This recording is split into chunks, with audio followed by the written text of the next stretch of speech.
Esta ponencia tiene como título Retos de la jurisprudencia en México. Y para esto dejamos el uso de la voz a nuestra moderadora, la consejera de la Judicatura del Poder Judicial del Estado de México, maestra Cristel Yunuen Pozas Serrano. Gracias.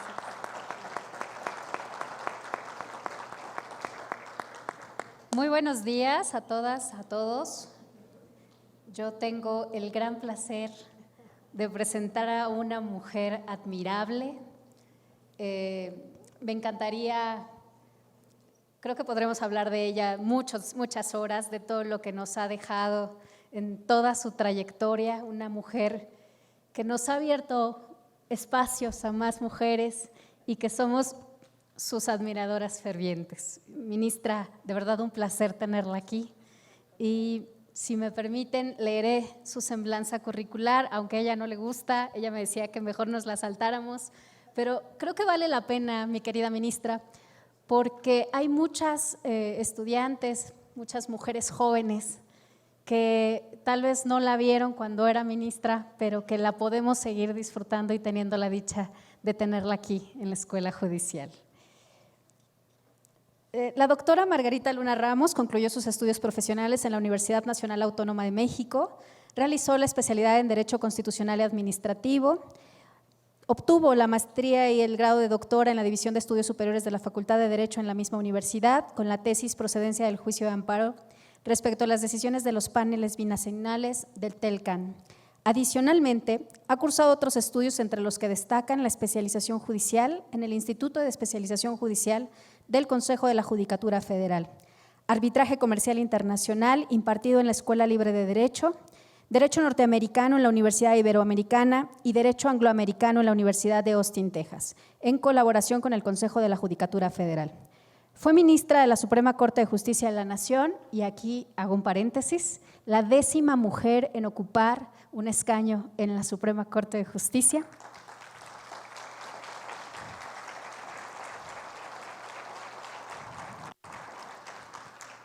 Actualmente, miembro integrante de la Junta de Gobierno de la Universidad Nacional Autónoma de México, consejera de la firma Bovet y Sierra SC, integrante del Instituto Mexicano de Arbitraje, fue integrante del Consejo Editorial de la Abogacía, de la Comisión de Arbitraje de la Cámara de Comercio de la Ciudad de México, del Consejo del Centro de Arbitraje México hasta el año 2022. Fue directora general del Instituto de Especialización en Justicia Administrativa del Tribunal de Justicia Administrativa de la Ciudad de México de julio de 2019 al 30 de abril de 2023. Ha impartido cátedra de Derecho Constitucional, Procesal Constitucional, Amparo y Poder Judicial en diversas instituciones, como el Instituto de Especialización en Justicia Administrativa del Tribunal de la Ciudad de México, el Instituto de la Judicatura Federal, el ITAM, la Universidad Autónoma de Chiapas, la División de Estudios de Posgrado de la UNAM, la Universidad Panamericana, el Centro de Estudios Jonia. Es miembro de diversas academias, asociaciones y sociedades, como la Academia Mexicana de Ciencias Políticas, en la que ocupa el sitial número 9, académica honoraria de la Academia Mexicana de Derecho Fiscal, miembro honorario del Instituto Mexicano de Amparo, miembro activo del Capítulo México de la Organización Europea de Derecho Público, entre otros. Yo les pido, por favor, un fuerte aplauso para darle una calurosa bienvenida. Querida ministra, resalta todo el trabajo que usted hizo en la Corte, particularmente en temas que tienen que ver con perspectiva de género, con la participación de pueblos originarios, y entonces el día de hoy como corolario pues es relevante su participación al exponernos la importancia de la jurisprudencia en nuestro país con todos estos cambios legales, cambios locales, y pues bueno, estamos a sus órdenes para que por favor nos deleite. Muchísimas gracias, Cristel, muy amable por la presentación.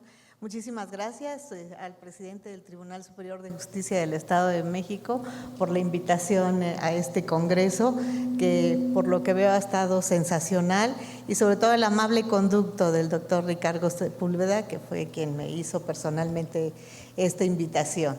Le comentaba a Cristel que para mí es un gusto venir al Estado de México, donde siempre me he sentido en casa, donde siempre me he sentido pues muy bien recibida, con mucho afecto, con mucho cariño. Han sido muy numerosas las ocasiones en que he tenido la ocasión de estar en este auditorio tan hermoso, tan grande y siempre tan concurrido. Entonces, muchísimas gracias por la presencia de todos y cada uno de ustedes y gracias por la invitación. Para mí es un placer, como les he señalado, estar en el Tribunal Superior de Justicia del Estado de México. Vamos a platicar sobre, el tema que corresponde a esta plática y que por supuesto corresponde al Congreso que se ha venido desarrollando en estos días. El tema asignado son los retos de la jurisprudencia en nuestro país. Pues los retos han sido muchos, pero es importante sobre todo ubicarnos en la forma en que en nuestro país se lleva a cabo la emisión de jurisprudencia, los cambios que han existido y en un momento dado, qué problemáticas nos han dado estos cambios que se han presentado. En primer lugar, yo diría que hay un parteaguas en la jurisprudencia mexicana de aquella que se origina desde comienzos de la Suprema Corte de Justicia de la Nación, estamos hablando del siglo antepasado, pero al final de cuentas fue cuando inicia nuestro máximo tribunal y quizás las jurisprudencias que se dieron en esta época pues pasaron únicamente a ser históricas hoy. ¿Por qué? Pues por los mismos cambios jurídicos que nuestro país ha tenido, pero que a partir de 2017, que es cuando se inicia la quinta época del Semanario Judicial de la Federación, es cuando en realidad tenemos pues prácticamente la jurisprudencia que hemos venido manejando, ya podemos decir dentro de la modernidad en la posrevolución. Yo aquí haría una acotación, hay un parteaguas entre lo que es la jurisprudencia, podemos decir desde la posrevolución hasta antes del 2013. Del 2013 que se viene una reforma constitucional importante en el artículo 107 de la Constitución y que surge la nueva ley de amparo que hoy se encuentra en vigor. Este cambio pues originó situaciones importantes que ahorita vamos a tratar de tomar y sobre todo mencionar que este parteaguas se da en un antes y un después de 2013. El antes de 2013 es la jurisprudencia tradicional que en un momento dado la Suprema Corte de Justicia de la Nación y los tribunales del Poder Judicial de la Federación habían emitido, pero que de alguna manera tuvieron cambios importantes después de 2013. ¿Cómo era la jurisprudencia antes de 2013? Primero vamos a ubicarnos en este contexto. ¿Cómo era la jurisprudencia que se manejaba? Recuerden ustedes que nuestro sistema jurídico es un sistema civilista romano-canónico, muy diferente al sistema del common law, que en un momento dado se lleva a cabo sobre todo en países como Estados Unidos, Inglaterra, que pertenecen más a este tipo de derechos no escrito, consuetudinario, a diferencia del nuestro. ¿Cómo era la jurisprudencia que en un momento dado se llevaba a cabo en los órganos jurisdiccionales antes de que iniciáramos esta etapa de pues creciente influencia del common law dentro de nuestro sistema jurídico? ¿Cómo era? Bueno, pues antes de 2013, recuerden ustedes, también había retos importantes y decisiones importantes que fueron trazando una ruta para nuestra jurisprudencia. En ese entonces, para nosotros lo importante era determinar por qué la jurisprudencia, para qué se emite, para qué nos sirve, qué efectos tiene. Entonces, aquí lo que nosotros primero que nada establecíamos era los actos de las autoridades pues se llevan a cabo precisamente a través de actos jurídicos. La actuación de las autoridades se lleva a través de actos jurídicos. Si en un momento dado estos actos jurídicos son de carácter general o de carácter particular, no tanto particular, sino diríamos concretos, entonces estábamos en presencia de dos tipos de actuación. Cuando hablábamos de actos generales, nos estamos refiriendo a los actos de carácter legislativo. cuando estamos hablando de actos concretos, nos estamos refiriendo a los actos que emite el Poder Ejecutivo o el Poder Judicial. Cuando nos referimos a los actos que emite el Poder Judicial, pues ustedes saben que los poderes judiciales en un momento dado tienen por objeto la resolución de controversias. La resolución de controversias a través de ¿qué? A través precisamente del mejor método para llegar a la justicia, que es precisamente la aplicación del derecho. Entonces, cuando el Poder Judicial federal o locales emiten la decisión última, la decisión exclusiva, el acto jurídico por excelencia, que es la sentencia definitiva, están diciendo el derecho. De ahí la palabra también jurisprudencia, de las raíces etimológicas latinas juris y prudencia. Derecho y prudencia, moderación, conocimiento. ¿Qué es lo que implica esto? Pues la forma de decir el derecho con conocimiento, con prudencia, con moderación, para resolver una controversia jurídica. Esa es la idea fundamental del acto jurisdiccional. Es jurisprudencia toda sentencia definitiva que resuelve una controversia, pero es una jurisprudencia en general. Sin embargo, hay jurisprudencias y claro, la sentencia es la norma jurídica individualizada. ¿Por qué? Porque va precisamente a decirnos cuál va a ser la actuación que tienen que tener las partes que formaron parte de esa controversia. Entonces, sobre esta base, emiten una norma jurídica individualizada. Pero esta norma jurídica en ocasiones puede tener el carácter de general. Y puede tener el carácter general cuando en un momento dado la ley establece la jurisprudencia que conocemos con el nombre de obligatoria, que en el sistema anterior a 2013, en el Poder Judicial de la Federación, se dio a través de dos tipos de jurisprudencia, que fue la jurisprudencia por reiteración y la jurisprudencia por contradicción de criterios. Entonces, cuando estábamos en presencia de un criterio dado porque dos tribunales colegiados estuvieron con criterios contradictorios y una sala de la Corte o el Pleno de la Suprema Corte de Justicia de la Nación resolvió cuál era el criterio que debía prevalecer, que debo señalarles no necesariamente es alguno de los propuestos por los tribunales contendientes, puede ser un tercer criterio totalmente diferente. Pero aún en estos casos se está estableciendo un criterio obligatorio para dirimir ese tipo de controversias. Y tenemos la otra situación que es precisamente la jurisprudencia por reiteración. Se dijo, si emitimos un criterio jurídico para dirimir una controversia y esto lo repetimos en 5 ocasiones, pues estamos formando jurisprudencia obligatoria por reiteración. Esta jurisprudencia obligatoria por reiteración, bueno, pues también va a ser aplicable a todos los órganos jurisdiccionales.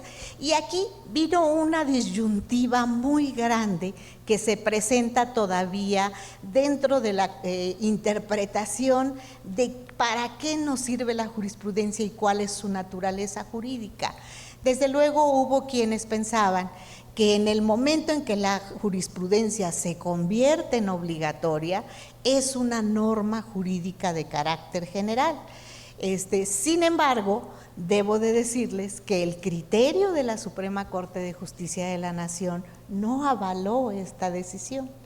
El criterio de la Suprema Corte de Justicia de la Nación fue en el sentido de estimar que en un momento dado la jurisprudencia sí emitía una norma jurídica individualizada en la sentencia y que por supuesto emitía jurisprudencia obligatoria, pero que esta no era una norma jurídica, una norma jurídica que en un momento dado tuviera una validez intrínseca como tal, sino que simple y sencillamente era la interpretación de diversas normas jurídicas que en un momento dado habían dado lugar a la decisión o a la resolución de esa controversia, pero que en sí la jurisprudencia no tenía el carácter de norma jurídica.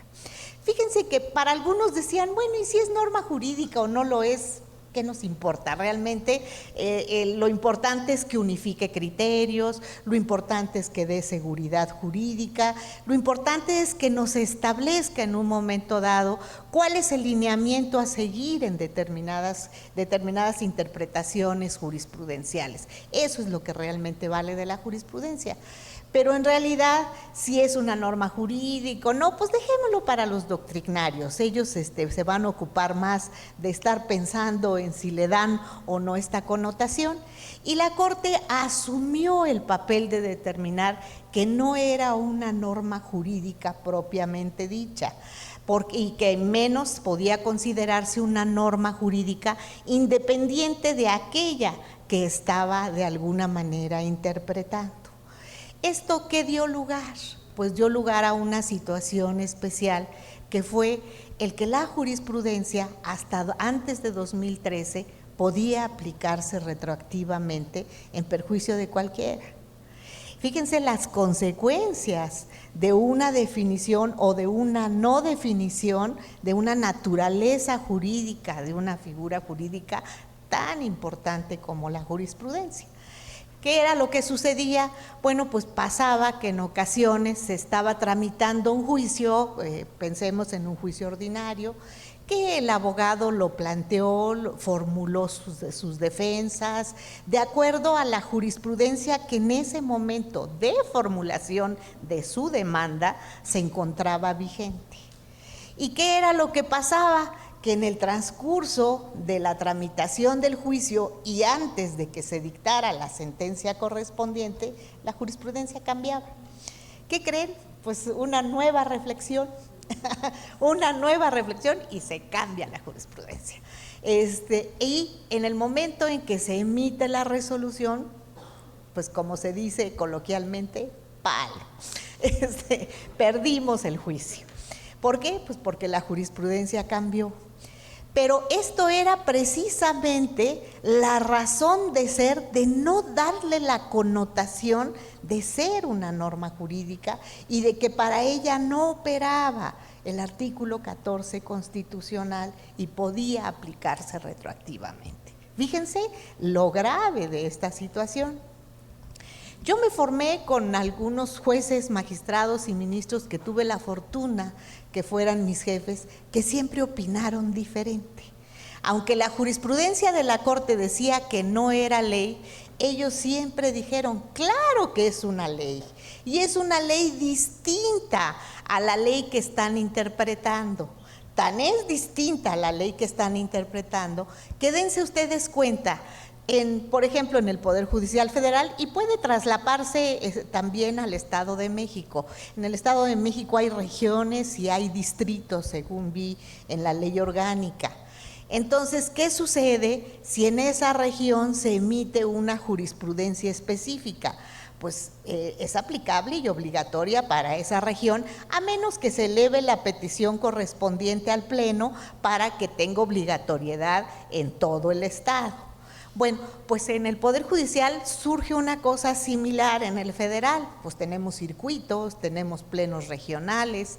¿Y qué sucede? Que los tribunales colegiados pueden emitir jurisprudencia dentro de su circuito que solamente es obligatoria para su circuito, y eventualmente en Chihuahua emiten una jurisprudencia del mismo o de un problema muy similarmente planteado y resulta que tienen un criterio distinto. De aquí a que se hace la contradicción de criterios, estamos viendo que la misma norma jurídica está siendo interpretada de manera distinta en el propio territorio nacional.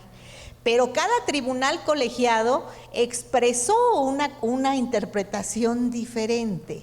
Y esa interpretación diferente que externó cada colegiado, me dirán que no es una norma jurídica aplicable para ese circuito o para esa región o para ese distrito. Pues claro que lo es. Tan lo es que si en un momento dado hay un juicio que es similar o idéntico al planteado en esa jurisprudencia, tiene la obligación de aplicarla. Y no sé si en el Estado de México, pero en el Poder Judicial, si hay una jurisprudencia aplicable al caso y no se aplica, es queja fundada. Entonces, díganme si esto tiene o no consecuencias muy graves. Entonces, díganme si en un momento dado puede o no dársele la connotación de una norma jurídica distinta a la norma que está interpretando. El artículo ahí está, pero en tal circuito tuvo esta interpretación y en tal otro tuvo otra interpretación, en tal distrito tuvo esta interpretación. Y ahí obligó. ¿Por qué? Porque es el ámbito de validez de esa jurisprudencia. Entonces, no podemos negar que esto es una norma jurídica y decir, pues como no es una norma jurídica, pues si cambió, te aplicamos la última, porque somos bien avanzados y novedosos y estamos al día en las jurisprudencias que se están emitiendo. Sí, pero recuerden que las partes en un juicio son dos y quizás beneficiamos a una, pero podemos perjudicar a la otra con la aplicación de un cambio jurisprudencial.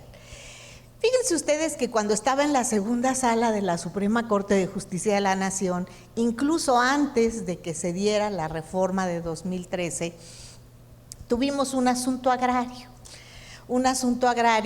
en el que había ciertos actos que se impugnaban en materia agraria, que algunos eran recurribles ante la Sala Superior y algunos se emitían por las salas unitarias una sentencia definitiva que ya solo era impugnable en amparo.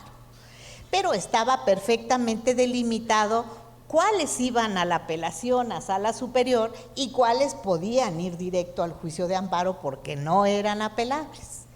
Resulta que este juicio pues acudió a la apelación, tomando en consideración que la jurisprudencia en ese momento pues marcaba que ese acto era apelable. Y antes de que se llevara a cabo la resolución de la Sala Superior del Tribunal Agrario, la jurisprudencia de la Corte cambió y se dijo, ese juicio, eso no es apelable y por tanto la sentencia es definitiva y procede el juicio de amparo de inmediato. ¿Qué sucedió? Pues le desecharon el recurso, le sobreseyeron el recurso por improcedente y entonces va a la Suprema Corte de Justicia de la Nación y nos toca en la segunda sala y nos dice, perdón, pero cuando yo planteé mi recurso, esto era procedente. En el transcurso del procedimiento cambió y ahora me dicen que esto es improcedente porque la nueva jurisprudencia dice lo contrario. Fíjense que nosotros en la segunda sala, aun cuando había criterio perfectamente delimitado de la Suprema Corte de Justicia de la Nación, en el sentido de que podía aplicarse retroactivamente la jurisprudencia, sobre todo aduciendo razones de que si había una modificación es que se había hecho una interpretación mejor. Pues yo lo pondría en tela de duda, porque en ocasiones esa interpretación no necesariamente es mejor que la anterior, pero bueno, para quienes la hicieron, pues sí la consideraron mejor. Entonces, nosotros comentamos esto en la sala y dijimos, no puede ser, esto es una injusticia enorme, ni que el quejoso tuviera bola de cristal para saber que va a cambiar la jurisprudencia y en ese momento prever que ya no tiene recurso. Entonces dijimos, no lo podemos aceptar. Y aquí vino un cambio muy importante y trascendental en un precedente que se dio en la segunda sala de la Suprema Corte de Justicia de la Nación. Y dijimos, esto causa un perjuicio pues realmente irreparable porque lo deja en completo estado de indefensión y además le está negando el acceso a la justicia cuando él promovió su recurso, sí existía este recurso. Entonces le concedimos el amparo y se le dio acceso precisamente a ese medio de defensa. Para que vean nada más la trascendencia de determinar si era ley o no y para que vean que no era una cuestión trivial para decir, lo importante es que unifique, lo importante es que todos sepamos cómo debe resolverse o interpretarse tal o cual artículo, ¿no? se parte de un principio jurídico, de una naturaleza jurídica que nos va a dar precisamente ¿qué? Pues la razón de ser para poder determinar en un momento dado cómo debe de llevarse a cabo esta jurisprudencia. Sin embargo, en 2013, ustedes saben, se vino una importantísima reforma constitucional. El artículo 107 de la Constitución previó la no retroactividad de la jurisprudencia. Y esto se vio reflejado en el artículo 207 de la Ley de Amparo, de la nueva Ley de Amparo. Bueno, siempre se llama nueva, ya no sabemos cuál es la nueva, pero es la última, es la de 2013, la de 2013. Y en el artículo 207 se estableció la no aplicación retroactiva de la jurisprudencia. Y a nosotros nos pareció, al menos a mí, que trae una formación en la que siempre estuve en la idea de que la jurisprudencia era una norma jurídica, pues que era una interpretación correcta, precisamente porque el artículo 14 constitucional sí le aplicaba en el momento en que se reconociera que no era en un momento dado aplicable retroactivamente. Entonces, aquí, en estas importantes reformas de 2013, tanto constitucional como legal, se dan dos circunstancias que a mí me parecen cruciales para lo que hoy debemos entender es la jurisprudencia del poder, de nuestro sistema jurídico mexicano. Y una de ellas es precisamente el reconocimiento de no aplicación retroactiva de la jurisprudencia, que con el puro reconocimiento en sí, en mi opinión, se le está dando el reconocimiento de ley, de norma, no ley en el sentido formal, no la emite el Congreso de la Unión, la está emitiendo el Poder Judicial, pero desde el punto de vista material es una norma jurídica y al reconocer su no aplicación retroactiva se le está reconociendo, en mi opinión, ese carácter en la propia Ley de Amparo y en la Constitución. Y otra situación importante que se da en estas reformas y que son los dos temas que quiero platicar con ustedes es la aplicación de los precedentes. Sé que hace ratito tuvieron una interesantísima conferencia con don Rodolfo Vigo, que es un encanto y además un hombre muy preparado en materia de precedentes. Yo no voy a ahondar tanto en lo que es el precedente, pero sí en lo que ha implicado la aplicación del precedente en México, y por aquí ustedes traen ya también esa novedad en la ley orgánica de este tribunal. Entonces, podemos decir hoy, si no se acepta la aplicación retroactiva, que la jurisprudencia es una norma jurídica, pues yo sin temor a equivocarme digo que sí. ¿Por qué? Porque es impersonal, porque es abstracta, porque es general, porque es coercitiva. No tiene las características de una norma jurídica, las ha tenido siempre, pero hasta hoy se la reconoció la Ley de Amparo. Entonces, sobre esa base, ¿es una norma general? En mi opinión, nunca he tenido la menor duda y hoy menos. Entonces, es una norma jurídica. ¿Qué es lo que la diferencia de las otras? La diferencia es, pues, ¿quién la emite? Pues hay normas del Poder Legislativo que son las normas formal y materialmente legislativas.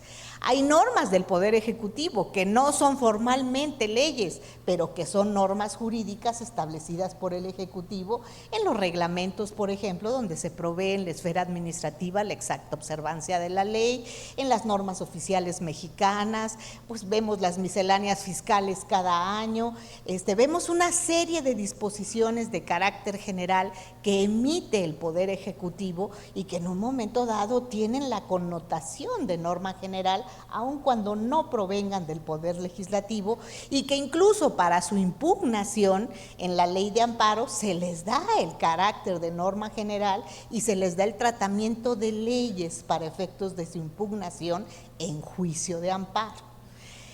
¿Qué es lo que sucede con la norma jurisdiccional? Pues la norma jurisdiccional la va a emitir el Poder Judicial, el Poder Jurisdiccional. No hay un Poder Jurisdiccional, es el Poder Judicial y los tribunales jurisdiccionales. Ellos son los que van a emitir la norma, la norma jurisdiccional. ¿Por qué razón? Porque esto es una sentencia emitida por un tribunal.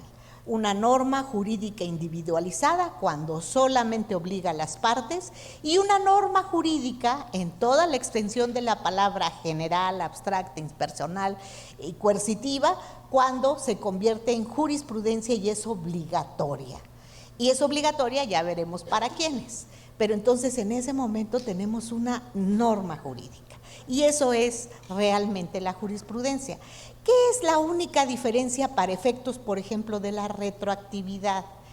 Cuando hablamos de normas jurídicas, siempre pensamos en que la norma jurídica se emite y tiene una vigencia al futuro.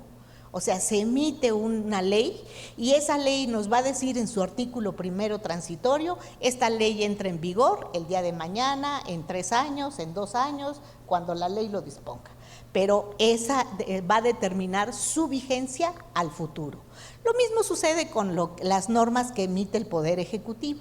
Esto no pasa con la jurisprudencia.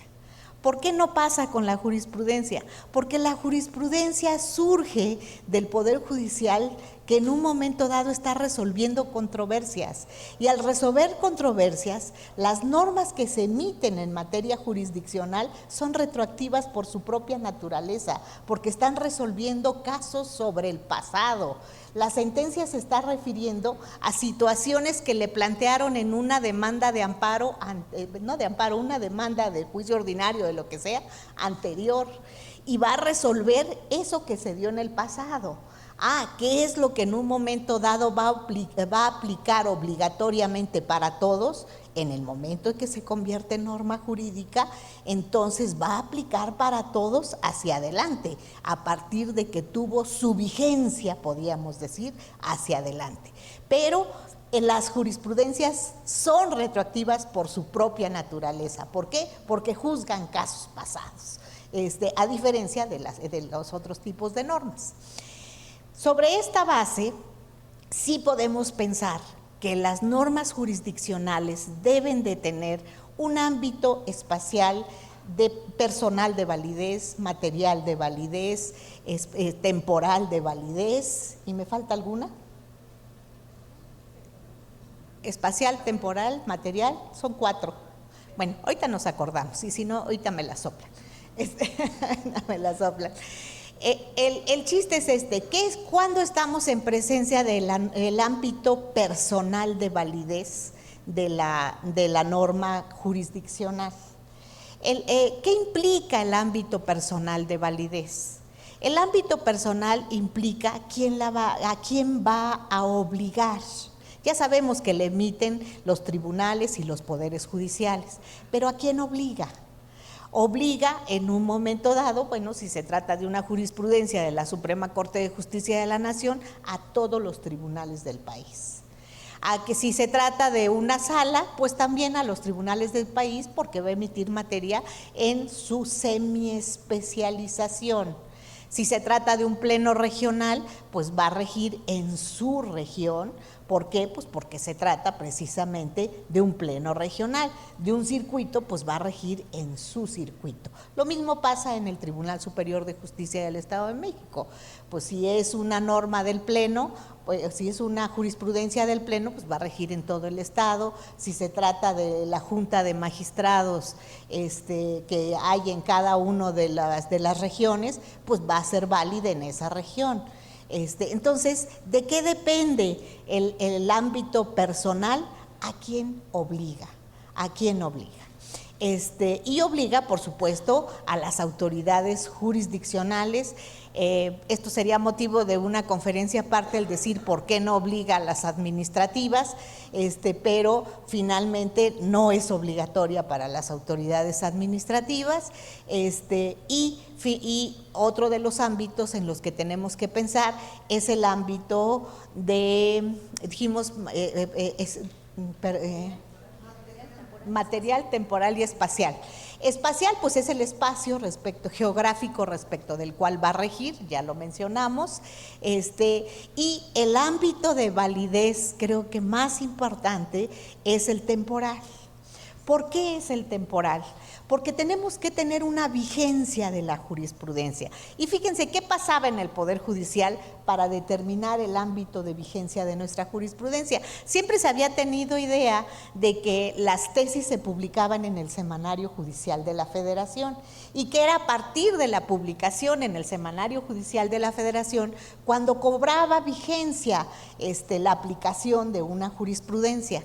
Pero ¿qué sucedía? El Semanario Judicial de la Federación no tenía una fecha cierta de publicación.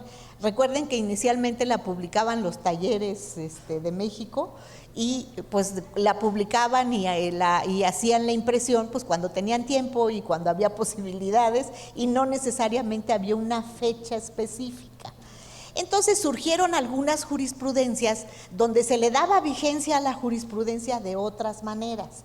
Por ejemplo, se decía, bueno, si la sala o el pleno de la Corte está aprobando la jurisprudencia en la sesión de hoy, bueno, pues se hace la certificación, el secretario de acuerdos va a enviar la certificación con las tesis que se aprobaron a los tribunales de toda la República y en el momento en que ellos reciben esa comunicación, en ese momento les obliga. Y yo les pregunto, ¿cuándo se enteraban los particulares que las autoridades jurisdiccionales recibían esa comunicación para saber la vigencia de la jurisprudencia? Entonces ahí nos encontrábamos con otro problemón para poder determinar la vigencia de la jurisprudencia. Hasta que la Suprema Corte de Justicia de la Nación adoptó una medida que en lo personal me pareció muy sana, que fue el decir, a ver, la jurisprudencia, la que haya, la que se apruebe, en una semana se va a publicar los viernes. Y a partir de que esa publicación se haga por internet, esa publicación es válida y a partir de ese momento esa jurisprudencia está vigente. Entonces esto solucionó todos los problemas que planteaba la vigencia de la jurisprudencia en el Semanario Judicial de la Federación o a través de los acuerdos que en un momento dado establecían su aprobación. Entonces se dijo, la publicada los viernes. Entonces ahora sabemos ¿qué novedades hay dentro del Poder Judicial de la Federación? Pues entremos a internet y buscamos jurisprudencia de los viernes y ahí nos sale toda la jurisprudencia que en un momento dado la Suprema Corte de Justicia de la Nación, los tribunales colegiados de circuito, los tribunales regionales han emitido durante esa semana. Entonces, pues como verán, esto fue cada vez delineando de alguna manera cómo interpretar realmente esto si se trataba o no de una norma jurídica. Pero fíjense ustedes que cuando se hizo esta reforma en la Ley de Amparo, solamente se estableció el artículo 217, pero no hay una sola reglamentación de cómo aplicar o no la retroactividad de la jurisprudencia. Entonces, pues prácticamente ha sido la propia Suprema Corte de Justicia de la Nación, a través de criterios jurisprudenciales, la que ha determinado cómo tiene que llevarse a cabo la interpretación de la aplicación no retroactiva de la jurisprudencia. Pero, ¿qué creen? Cuando se llega al Pleno, precisamente para empezar a dar los lineamientos y el entendimiento correcto de lo que es la no aplicación retroactiva de la jurisprudencia, pues para nosotros lo primero que teníamos que establecer es una norma jurídica y por tanto debe de regirse de esta forma y a partir de esta naturaleza vamos a determinar cómo va a operar la aplicación retroactiva. Y fíjense que en la votación del Pleno, pues para variar la perdimos, porque la mayoría dijo que no era necesario que se determinara la naturaleza jurídica y no se determinó. Si ustedes ven la contradicción de tesis correspondiente que se da en 2014, no me acuerdo cuál era el número, creo que 187, si no mal recuerdo, de 2014, a la hora de la discusión, si ustedes buscan las versiones taquigráficas, el primer tema se soslayó y dijeron no. En ese momento dijimos, bueno, pues está bien, si eso pues ya se votó y se dice que no es necesario que se defina, pues entonces nosotros sí seguimos entendiendo que el hecho de que el 217 establezca la no retroactividad le está reconociendo implícitamente el carácter de norma jurídica y ya no nos vamos a pelear por definir que sí lo es. Entonces entramos a la aplicación de la jurisprudencia en cuanto a su retroactividad. Y aquí surgió, por los asuntos en los que se dio esta interpretación, una situación importante que definió en un momento dado la no aplicación retroactiva.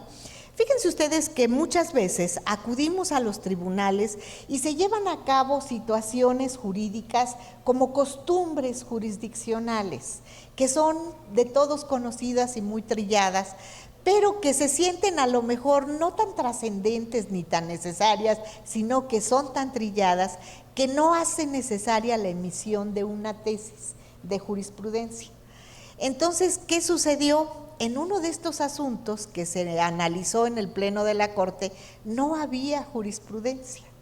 O sea, decían, bueno, es que así resolvía el tribunal siempre, aunque no había emitido una tesis de jurisprudencia. Entonces dijo la Corte, pues para que haya caldo de liebre, se necesita liebre. Si no hay jurisprudencia, no puede haber retroactividad de una jurisprudencia.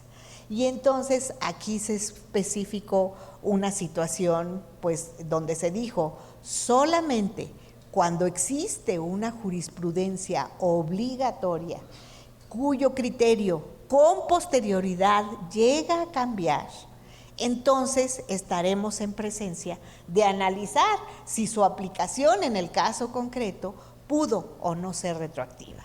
Si fue retroactiva, bueno, pues se le concederá el amparo y si no lo fue, pues se le dirá que con la pena no. Pero aquí lo importante fue una primera delimitación de la Suprema Corte de Justicia de la Nación, que para hablar de aplicación retroactiva siempre tenía que haber un cambio jurisprudencial, pero en jurisprudencia obligatoria, no en jurisprudencia genérica, como decimos, que es la resolución o decir el derecho en cualquier decisión jurídica. Esto, no se crean, no a todo mundo le encantó. No a todo mundo le encantó por estas situaciones, que hay prácticas judiciales tan reiteradas en las que en un momento dado no se llega a emitir jurisprudencia, no se hace obligatoria, pero que sí llega a cambiarse el criterio con posterioridad, emitiéndose ya una jurisprudencia, pero se dice no hay aplicación retroactiva porque el criterio no estaba prácticamente publicado como jurisprudencia obligatoria. Les decía que, ¿5 minutos? Bien. Tenemos 5 minutos, me voy a apurar muchísimo para decirles la otra parte. La otra situación ha sido la aplicación del precedente. La Suprema Corte de Justicia de la Nación adoptó en esta misma reforma el precedente en la Suprema Corte y tanto en pleno como en salas, y veo en la ley orgánica que también el Tribunal del Estado de México ha adoptado como jurisprudencia el precedente. Esto ha sido una influencia creciente de adopción de figuras del common law desde la reforma de 2008 en materia penal, donde se están oralizando la mayoría de los procedimientos, no la mayoría, algunos procedimientos jurisdiccionales. Empezamos con el penal, pues se ha seguido con algunos, los laborales ahora en los nuevos tribunales, los mercantiles, también hay mucho procedimiento oral, y me parece que en materia familiar también se están dando los procedimientos orales, lo cual quiere decir que si bien nuestro derecho es un derecho de tradición civilista romano-canónica, pues sí ha tenido muy fuerte influencia de el common law. Nada más que el sistema del precedente en el common law tiene una razón de ser muy distinta a la nuestra. Recuerden ustedes que en el derecho no escrito, la idea de la jurisprudencia es precisamente unificar esa costumbre o ese uso para darle obligatoriedad a través de una sentencia. Por eso, los jueces del common law tienen una doble cachucha, resuelven los problemas jurídicos, pero al mismo tiempo emiten leyes. Emiten leyes porque esa sentencia se convierte en una norma jurídica porque están prácticamente dándole unificación a ese derecho no escrito. Esa es la razón de ser. Con nosotros no. Con nosotros la norma está escrita y nosotros lo que hacemos es interpretar la norma escrita, que es muy diferente. Pero bueno, finalmente yo no me opongo a que se traigan figuras de otros sistemas, si operan y si nos dan agilidad en el sistema jurídico, qué bueno. Nada más que el common law establece la jurisprudencia tanto de manera vertical en el precedente como horizontal. No tenemos problema porque en la Suprema Corte se ha adoptado exclusivamente para la Corte, para el Pleno y para las salas. Entonces, pues lo que ellas emiten en precedente va a permear hacia todos los tribunales del país. En el Tribunal Superior de Justicia hay una figura que llamó novedosamente mi atención, que es la jurisprudencia de precedente por consideración. Aquí, ¿qué es lo que se está pretendiendo? Aplicar el precedente horizontal. Pero aquí vemos cómo las discrepancias en nuestros dos sistemas jurídicos están operando pues de manera distinta. En Estados Unidos, como opera el precedente horizontal, si en una sentencia que está en el mismo estado se aplica por un juez de la misma categoría y dice el caso es similar o idéntico, puede operar el precedente y pueden aplicárselo, y además deben aplicárselo obligatoriamente. Aquí lo que sucede, y lo explican muy bien en la ley orgánica del Tribunal Superior de Justicia, lo que nos dice es, si hay una sentencia en otro tribunal del Estado de México, similar o idéntica, que pueda ser aplicable a esta, yo se la voy a invocar al juez de mi causa, pero el juez de mi causa no tiene la obligación de aplicarla. El juez de mi causa, si quiere la aplica y si no la desecha. Y si no la desecha. Entonces aquí vemos la diferencia entre un sistema y otro, por eso me encantó esta parte, porque dije, esto claramente manifiesta la diferencia en la aplicación del precedente en un sistema de common law y en un sistema de derecho civil romano canónico. Entonces aquí, ¿qué es lo que sucede? Pues si no quiere, no la aplica. Pues puedo apelar. ¿Qué es lo que estoy diciendo con eso? No es un criterio obligatorio, es un criterio ilustrativo. Y si es un criterio ilustrativo, yo como juez, en mi arbitrio judicial, si quiero lo aplico y si no, no. Entonces, ¿qué hace el quejoso? Pues me voy a la apelación y en la apelación digo que debió aplicarme el criterio. Si en la apelación dicen, sí, el criterio ya es aplicable y te lo debieron aplicar porque las situaciones al caso concreto se dan, pues santo y muy bueno. Pero ¿a qué se reduce? A un argumento de acción o de defensa, no a la obligación de aplicar jurídicamente algo que nosotros pudiéramos considerar una norma, porque no tiene esa connotación ni tiene ese carácter. Entonces, si en la apelación me dicen sí se aplica, pues yo puedo pedirle a la Junta Regional de Magistrados o al Pleno del Tribunal, yo le puedo pedir, hazlo obligatoria para todo el Estado. Pero es hasta ese momento, hasta que un tribunal de alzada da esa confirmación. Pero la horizontalidad que prevalece en los sistemas de common law no la tenemos dentro de nuestro sistema. Esa es la diferencia. Por eso me encantó esto para ejemplificárselos. Leí con mucha atención, y ya para acabar, porque creo que ya estamos en el límite, con mucha atención la parte de jurisprudencia de la ley orgánica del Tribunal Superior de Justicia. Me parece un sistema novedoso, un sistema de vanguardia. Yo felicito mucho a Ricardo porque creo que mucho ha tenido que ver en la implementación de esto, una gente que tiene pues tanta experiencia como él, y bueno, finalmente creo que en un momento dado es un sistema de avanzada que no tienen muchos tribunales superiores de justicia dentro de nuestro sistema jurídico, y que en un momento dado yo lo único que a lo mejor le agregaría era la no retroactividad de la jurisprudencia, que sí está reconocida en el sistema federal, que en un momento dado también pensaría en una posibilidad de modificación de la jurisprudencia cuando ese criterio es derrotado en amparo. Si ese criterio que se externó en el Tribunal Superior de Justicia, que es jurisprudencia obligatoria para todo el Estado o para la parte correspondiente, llega a ser impugnado en amparo y es derrotado en el juicio de amparo, ese criterio puede ya no ser válido. Pero yo ahí lo único que agregaría es, sí, puede no ser válido siempre y cuando en el tribunal, en la sala o en la corte se ha derrotado por un criterio jurisprudencial obligatorio.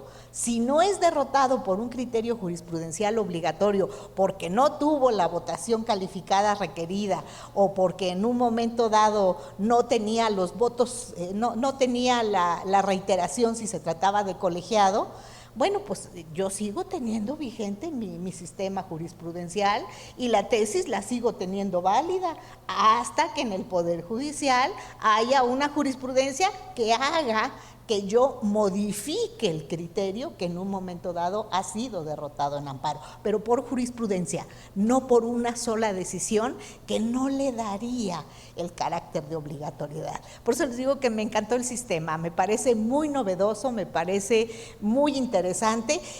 Y nada más agregaría algo más y con esto finalizo ya para no cansarlos y para dar lugar a preguntas si es que las hay. Las juntas de magistradas y magistrados que hay en las 4 regiones que tiene el tribunal, yo las pondría en la ley orgánica como integrantes del Poder Judicial. ¿Por qué? Porque desde mi punto de vista son similares a los plenos regionales que hay en el Poder Judicial de la Federación. Son los plenos regionales, son las que dirimen las contradicciones de criterios. Entonces yo sí las pondría en lo que son los órganos integrantes del Poder Judicial del Estado. Y aparte, él le haría su artículo correspondiente estableciendo su competencia y sus atribuciones. Bueno, les agradezco muchísimo su atención, muchísimas gracias. Siempre es un placer estar con ustedes. Y por supuesto estoy abierta a las preguntas. Muchas gracias, querida ministra, de verdad nos deja mucha tarea, con mucha claridad su exposición y la verdad es que por un tema de tiempo, si me autoriza, solo le haremos una pregunta, las demás se las haremos llegar para que nos conteste. Y nos dice José Alberto González, ¿la Suprema Corte de Justicia debe o puede inaplicar jurisprudencia dictada por los plenos regionales de los poderes judiciales de los estados? Yo creo que la Corte no tendría por qué hablar de inaplicación. Lo que sucede, a ver, en una sentencia, lo que que llega a la Suprema Corte de Justicia de la Nación a través de un amparo directo o de un recurso de revisión, pues lo que en un momento dado tiene es pues la ratio decidendi, que esa ratio decidendi de alguna manera implica los conceptos que llegaron a determinar que son fundados.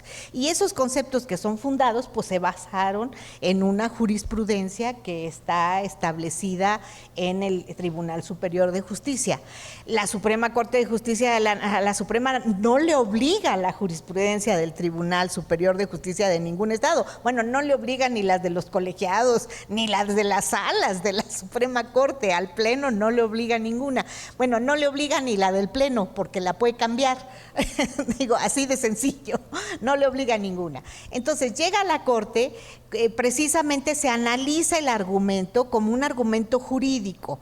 Entonces la Corte no tiene por qué decir inaplica tu jurisprudencia. La Corte simple y sencillamente va a decir es fundado o es infundado el concepto de violación porque el criterio que establecieron en él es correcto o es incorrecto por esta y estas razones. Por eso les decía que para mí es importante, para completar el sistema jurisprudencial del Estado de México, que cuando el criterio criterio es derribado en juicio de amparo o en recurso de revisión en directo o en revisión, tengamos en consideración si lo derribó una sala de la Corte o el Pleno de la Corte con la votación necesaria para jurisprudencia, ellos necesitan solo un precedente. ¿Qué quiere decir? Que el criterio externado en esa decisión es jurisprudencia obligatoria. Y siendo jurisprudencia obligatoria, para mí eso sería motivo para que el tribunal, la dirección de compilación, de manera oficiosa, propusiera la modificación o la sustitución de esa tesis o de ese criterio. ¿Para qué? ¿Por qué? Pues porque la Corte lo derribó con una jurisprudencia. Pero si esto llegó a un tribunal colegiado de circuito en el que emite jurisprudencia por reiteración y en una sola decisión nos dice el criterio no es correcto para mí y niego el amparo o lo que ustedes quieran, entonces el Tribunal Superior de Justicia, en mi opinión, debe seguir conservando su jurisprudencia como tal, hasta que se dé en un momento dado el número de precedentes correspondientes para dar la jurisprudencia por contradicción. Y nada más rápidamente algo que sí tengo que decírselos. En la materia de retroactividad de la jurisprudencia, cuando se trata de precedente o cuando se trata de contradicción de tesis, no hay ningún problema. Lo único que tenemos que tener presente es la vigencia de la jurisprudencia y cuándo se dan los hechos que estamos juzgando para saber si está o no dentro de esa vigencia y por tanto determinar si hay o no aplicación retroactiva. Pero el problema que la Corte todavía no ha dirimido, pero que espero lo haga en breve y a ver qué nos dice, es el relacionado con la retroactividad de la jurisprudencia por reiteración. Fíjense, si la prohibición de aplicación retroactiva de la jurisprudencia está en el 217 y para que yo interrumpa un criterio tengo que dictar una resolución en sentido contrario, ese caso en el que cambio el criterio, le estoy aplicando retroactivamente la jurisprudencia. Es un caso víctima. Y no solo ese, necesito otros 4 más para que cambie el criterio jurisprudencial. Esto no debe de ser. Esto tiene que tener una solución distinta, no aplicación únicamente en el cambio de criterio en 5 asuntos. En el puro cambio de criterio estamos aplicando retroactivamente la jurisprudencia y eso está prohibido por el 217. En mi opinión, a lo mejor equivocada y ya no formo parte de la Corte y ni me van a apelar, ¿qué se tendría que hacer? En mi opinión, lo que se tendría que hacer es resolver conforme jurisprudencia, decir que no se está de acuerdo y empezar a formar los 5 precedentes para una nueva jurisprudencia por reiteración, que se debe de declarar cuando se tengan 5 asuntos en donde se aplicó la jurisprudencia anterior, pero se determinó la posibilidad del cambio. Porque si se la aplicamos al primero, segundo, tercero, cuarto y quinto caso, les aplicamos retroactivamente la jurisprudencia. ¿Y qué quiere decir? Que los propios miembros del Poder Judicial la estamos violando. Así de sencillo. Gracias. Muchísimas gracias.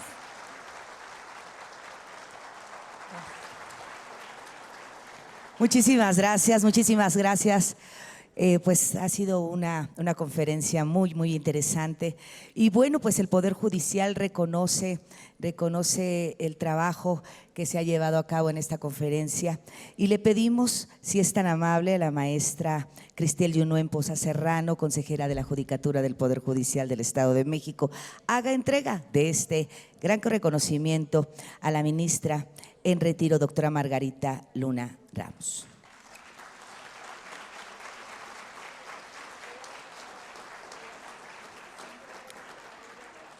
Con una moneda conmemorativa también de los 200 años del Poder Judicial, le hacen llegar su reconocimiento a la doctora Margarita.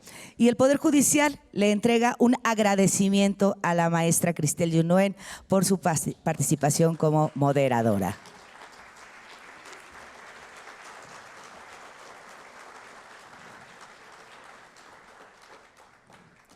Muchas gracias.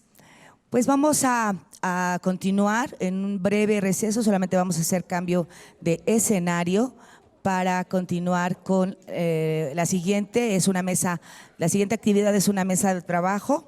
Y les recordamos, por favor, que previo a cada una de las actividades, ya sea de las mesas de trabajo o de las ponencias, necesitan registrar su asistencia a través del QR que verán o que ven, ahí está, en las pantallas.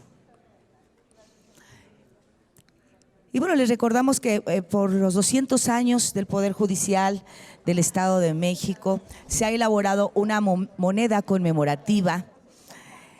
En el marco de los 200 años se está poniendo en exhibición y a la venta fuera de esta aula magna. Tenemos 10 minutitos y regresamos, por aquí nos vemos en 10 minutos.